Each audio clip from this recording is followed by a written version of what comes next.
Paulo, assim, é uma pergunta, eu não quero, você fica à vontade. Eu acredito, por exemplo, quando o pessoal fala da indústria bélica mundial, né, você vê, teoricamente elas são privadas, mas na verdade de privada não tem nada. Você citou aí tem o caso da Raytheon, da Lockheed, da Boeing lá nos Estados Unidos, temos agora o Naval Group, né, era DCNS, né, quando vendeu o Scorpion para a gente, tem a Leonardo, etc. Todos esses grupos estatais, houve um processo de aglutinação de várias empresas se fundindo, e aqui no Brasil, né, e sempre com muito aporte estatal, ainda que teoricamente elas sejam, né, privadas, ou seja, o capital, né, o principal elemento,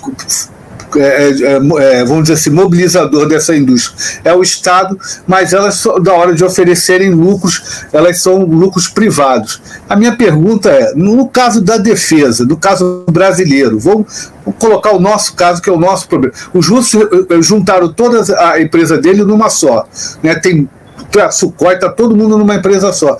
A solução para a indústria de defesa brasileira seria um modelo semelhante, você ter uma ou duas, uma grande empresa na área da Força Aérea, da Aeronáutica, uma área para mísseis, e ali você ter um grande conglomerado que mexe nisso. Conglomerado, eu falo investimento estatal, porque ou então economia mista, né? Você ter uma parte estatal. O que você acha? Qual a sua sugestão de um modelo, né, que a gente poderia adotar aqui, um modelo que venha para as nossas características, né, de baixa demanda, investimento altos e baixos?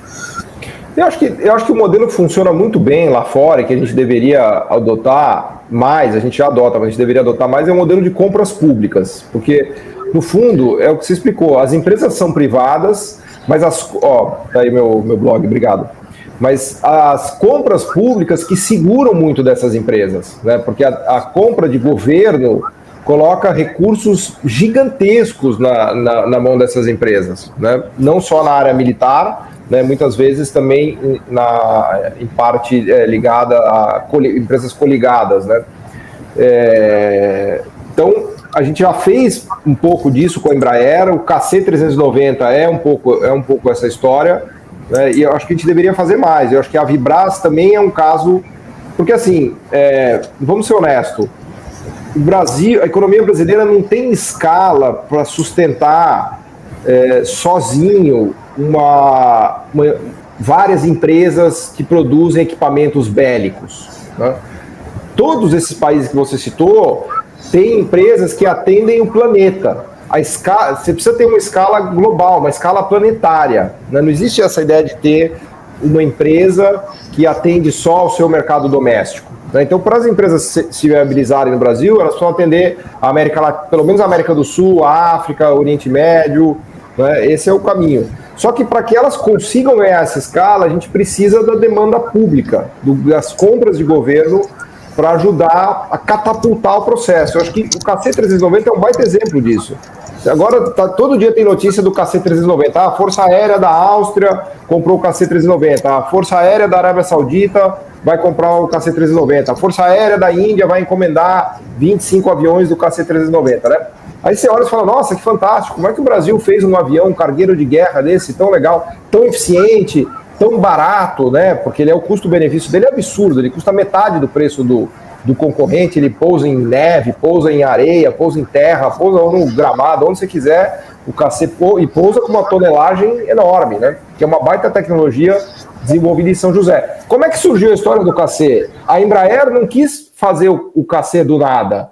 A Embraer, na verdade, respondeu a uma demanda do governo, da Força Aérea Brasileira, que precisava renovar a sua frota de cargueiros, ia comprar um cargueiro caríssimo, né, que são aqueles até me falha a memória agora, os concorrentes, né, que um americano, principalmente um americano, né, que custa uma fortuna, e a Embraer entrou nessa jogada e falou, não, peraí, talvez a Embraer consiga desenvolver esse cargueiro que a Força Aérea Brasileira precisa, e é um cargueiro fundamental para as necessidades brasileiras, né?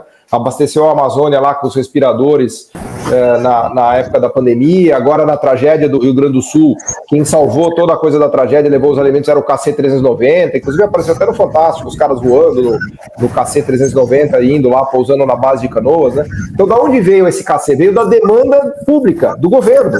O governo colocou R$1 bilhão no PAC em 2010, 2011 para a produção do KC-390.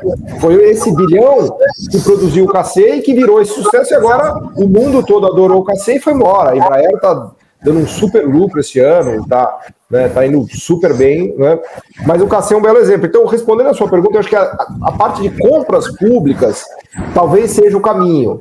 O governo, o Ministério da Defesa não pode abandonar as empresas brasileiras à sua própria sorte. Ele precisa colocar encomendas. São essas encomendas que vão dar o oxigênio, o sangue para essas empresas poderem crescer e conquistar o mundo. Também não é para você criar uma empresa viciada ali que só depende do orçamento público, não é isso. Ele precisa catapultar as empresas e elas precisam mostrar serviço. Mas eu acho que o Brasil tem plena capacidade de fazer isso. A Embraer é um belo exemplo, a gente tem outros. Eu acho que a Vibras poderia ser um baita exemplo disso também, né? Tem tudo para ser uma empresa de grande sucesso, né? Então, eu acho que não é uma questão de necessariamente estatizar. Eu acho que se for para perder, é melhor estatizar, para não perder. Você estatiza, depois privatiza, né? A questão é preservar esse conhecimento tecnológico, né? Mas se o governo colocar demanda, porque no final do dia, né, é o que a gente brinca, a dificuldade do empresário é a falta de demanda. Se o governo coloca demanda, fala, você tem R$1 bilhão garantido de demanda para você fazer aviões, mísseis, lançadores e submarinos e caças nos próximos 5, 10 anos. Pronto, se tem a demanda, a empresa vai lá e produz os equipamentos. Claro, tem que fazer de maneira eficiente, de custo eficiente, etc, etc. Então, eu acho que a parte de compras públicas, eu estava vendo umas contas, a gente tem a capacidade de compras públicas do governo brasileiro hoje é de 1,5 trilhões de reais. Somando tudo, dá 15% do PIB. De tudo que o governo compra, no SUS, no Ministério da Defesa, no Ministério da Educação, todas as compras públicas somam 1,5 trilhões de reais. Então, acho que isso deveria ser direcionado com inteligência para desenvolvimento tecnológico brasileiro, especialmente militar, né? E tomar cuidado, porque, por exemplo, no acordo com a Europa, os caras queriam tirar essa capacidade do governo de fazer compras públicas. Imagino que vocês já tenham até discutido isso aqui. Vira e mexe, vem o americano e o europeu falar, não, compras públicas você não pode fazer. Como se, né, a indústria americana e a indústria europeia e a indústria chinesa não tivessem se desenvolvido na base de compras públicas, né? Então as compras públicas são muito, muito, muito importantes, né?